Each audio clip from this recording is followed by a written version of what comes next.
காரியாபட்டி அருகே வெடிவிபத்து நடந்த ஆவியூர் கல்குவாரி விதியை மீறி செயல்படுவதாக கிராம மக்கள் புகார் அளித்த நிலையில் விருதுநகர் மாவட்ட கனிம வளத்துறை அதிகாரி நேரில் ஆய்வு செய்தார். இது தொடர்பான கூடுதல் தகவல்களை செய்தியாளர் அருண்குமார் வழங்க கேட்கலாம். அருண்குமார், கூடுதல் தகவல்கள். வணக்கம். விருதுநகர் மாவட்டம் காரியாபட்டி அருகே ஆவியூர் பகுதியில் கல்குவாரியில் நேற்று வெடிவிபத்து ஏற்பட்டதில் 3 பேர் உடல் சிதறி உயிரிழந்ததை தொடர்ந்து அருகில் இருந்த கிராம பொதுமக்கள் விதியை மீறி குவாரி செயல்பட்டு வருவதாக புகார் அளித்து பல்வேறு போராட்டத்தில் ஈடுபட்டனர். விதிமுறைகள் தொடர்பாக விருதுநகர் மாவட்ட ஆட்சித்தலைவர் கனிம வளத்துறை அதிகாரிகளுக்கு குவாரியை ஆய்வு செய்து அறிக்கை தாக்கல் செய்ய உத்தரவிட்டார்.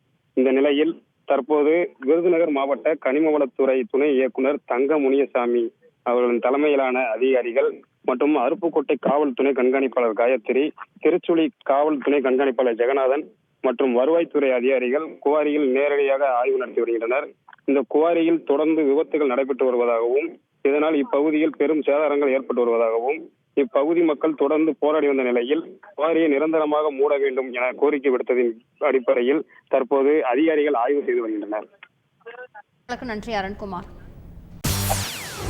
செய்திகளை உடனுக்குடன் தெரிந்து கொள்ள உடனே சப்ஸ்கிரைப் பண்ணுங்க.